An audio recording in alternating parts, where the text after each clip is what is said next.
Oke guys, kisah seram seterusnya yaitu kisah seram quarters rumah guru. Tunggu selepas ini.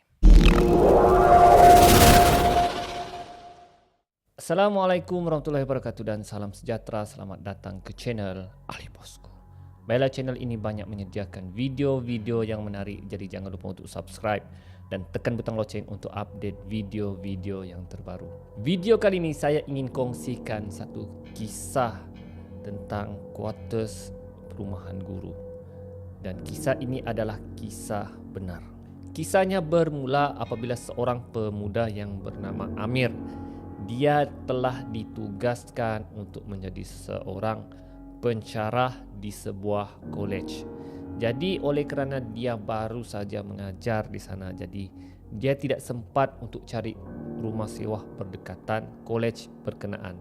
Jadi pihak college telah memberikan dia satu quarters rumah guru yang berhampiran dengan college tersebut. Jadi Amir ni pun dia pergi berpindah dengan isteri dia dan anak kembar dia iaitu Ali dan Abu. Dia ada anak kembar dua. College berkenaan terletak di kawasan pedalaman. Okey, memang jauh dengan kawasan bandar.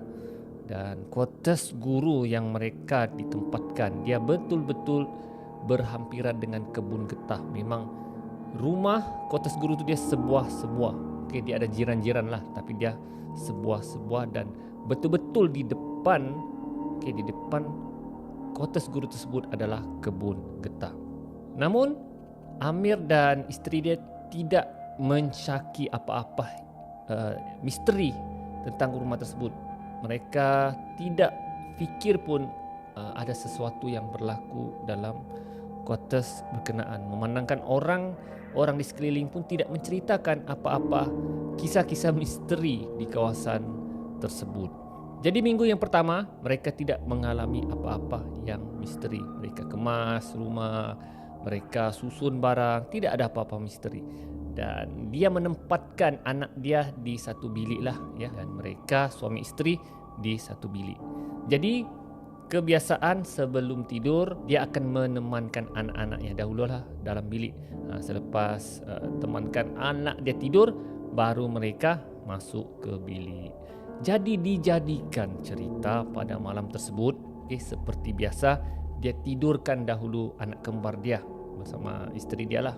Dan selepas anak kembar dia tidur, barulah mereka balik ke bilik mereka dan mereka pun tidur. Tidak lama kemudian, lebih kurang pukul 3 pagi, isteri si Amir terjaga dari tidur dan dia terdengar seperti ada suara budak-budak bermain di luar rumah.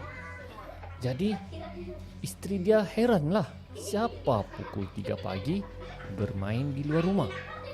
Jadi oleh kerana dia takut untuk lihat, dia mengejutkan suami dia. Dia berkata, bang, dia cakap, bang, bangun bang, ada orang bermain di luar, ada budak-budak bermain di luar. Si suami ni, si Amir ni tidak peduli. Dia cakap, mana ada orang main, dia cakap pukul 3 pagi begini. Ya, dahlah tidurlah, itu hayalan kau tu. Mungkin orang pasang radio ke TV ke jiran rumah ke, dia cakap. Jadi si isteri cuba kepastian. Dia cuba dengar betul-betul, adakah itu suara radio, TV ataupun memang benar suara kanak-kanak. Dan bila dia dengar, guys, memang betul ada suara budak sedang bermain di luar rumahnya. Sekali lagi dia bangunkan suaminya. Bang, bangun bang, dia cakap. Betul bang, dia cakap, bukan suara radio, bukan suara TV, bukan suara anak-anak jiran, tapi memang sah ada budak di luar rumah kita. Suami dia pun bangun, si Amir. Aduh, kau ni kan bisingnya, mana ada, dia cakap. Jadi suami dia pun untuk kepastian dia buka tingkap dan lihat. Tapi memang tidak ada orang di luar rumah, tapi suara kanak-kanak ada. Jadi si suami masih lebih bertegas.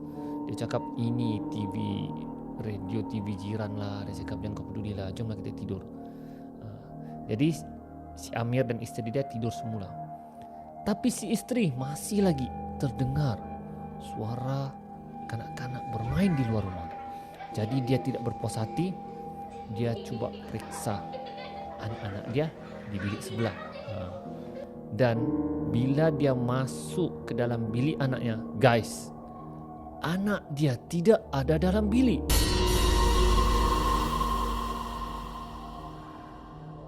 Terkejut si isteri. Dia cakap, mana anak-anakku? Dia cakap kan, tidak ada. Dan di situ guys, barulah istrinya pergi kejutkan suami dia dan bagi tahu, bang, anak kita tidak ada dalam rumah, tidak ada dalam bilik. Suami dia terus segar mata. Si Amir ni lah segar mata. Dia cakap tidak ada dalam bilik. Dan suami dia bergegas masuk ke dalam bilik. Cek bilik, memang tidak ada. Cek bawah katil, cek dalam almari, cek di setiap sudut bilik di dalam rumahnya, di dapur, di dalam tandas, memang tidak ada. Sedangkan rumah mereka berkunci rapat dan mustahil anak mereka dapat keluar dari rumah tersebut. Jadi si Amir dan isteri dia garuk kepala. Dia cakap, kemana anak kita? Dia cakap kan. Dia pelik, macam mana? Dan mereka masih lagi dengar suara budak-budak bermain di luar. Dan sekali lagi bila mereka dengar suara budak-budak tersebut seperti suara anak mereka. Jadi tanpa membuang masa, si Amir dan istrinya keluar rumah untuk cari suara tersebut. Namun tidak nampak kelibat anak mereka di kawasan berkenaan. Tapi suara ada. Jadi oleh kerana ketakutan, pagi tersebut juga si Amir dan istrinya pergi kejutkan jiran rumahnya. Dia pergi ketok tok dan bagi tahu. Dia cakap, Man, tolong Man. Dia cakap, anak aku hilang Man dari rumah. Aku tak tahu kemana anakku. Dia cakap, sedangkan bilik rumah aku ni terkunci, tapi anak-anak aku hilang. Jadi jiran dia cakap, kemungkinan anak kau ni disembunyi oleh bunian. Jadi kecoh lah kawasan perumahan Kuartus Kurulat tentang kehilangan anak Syamir ni. Jadi ada di antara jirannya bercakap, cuba kau, dia cakap, azan di dalam rumah kau. Ya, kemungkinan anak kau mungkin ada dalam rumah tapi tidak kelihatan. Jadi si Amir pun pergi masuk dalam rumahnya dan azan. Allahu Akbar, Allahu Akbar. Azan. Selesai saja azan, la ilaha illallah, tiba-tiba dia dengar ada suara anaknya di bahagian dapur. Ya, terkejut si Amir. Dia cakap, kita sudah cek tadi di dapur tapi tidak ada. Dan bila lihat memang anaknya ada di dapur dan tengah memanggil nama Abah dan Maknya. Abah, Mak. Tapi keadaan anaknya itu seperti macam mengigau dari tidur. Jadi ayah dia, si Amir ni, terus peluk anak dia, ya, dengan isteri dia. Dia cakap, ya Allah Ali. Tapi kelibat si Abu lah pula tidak ada. Jadi orang kampung masih mencari lagi anak dia seorang lagi yang belum ditemui. Dan bila mereka mencari, tiba-tiba mereka nampak anaknya yang satu orang lagi berada di dalam kebun getah. Hui guys, orang kampung, jiran-jiran si Amir ni teriak si Amir. Amir, dia cakap, anak kau ada dalam kebun tu. Cepat pergi tangkap, pergi ambil. Sebelum makhluk tu sembunyikan anak kau. Anak kau akan hilang buat selama-lamanya.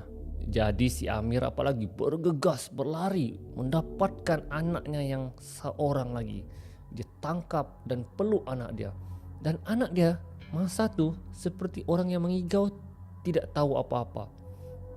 Si Amir pun ambil dan bawa balik ke rumah. Dan dia cuba bertanya kepada anak dia. Dia cakap, Ali, Abu, dia cakap, apa yang kamu alami ni? Apa yang berlaku? Dan si Ali, si Abu, tidak tahu apa-apa. Dia cakap, tak tahu, dengan kami tidur, dan kami tidak tahu apa yang berlaku.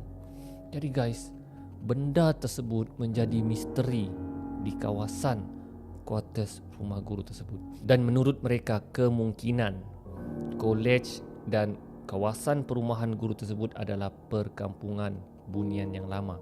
Namun telah dibina kolej dan rumah guru tersebut, menyebabkan penduduk asal, bunian yang asal yang duduk di situ agak marah kerana penempatan mereka telah diganggu. Kisah ni memang agak seram dan sangat misteri. ia sesuatu yang agak mustahil berlaku, tetapi dia tidak mustahil untuk berlaku. Jadi guys, setakat itu saja kisah seram saya kali ini. Kita akan berjumpa lagi di video akan datang. Ali bosku, Assalamualaikum.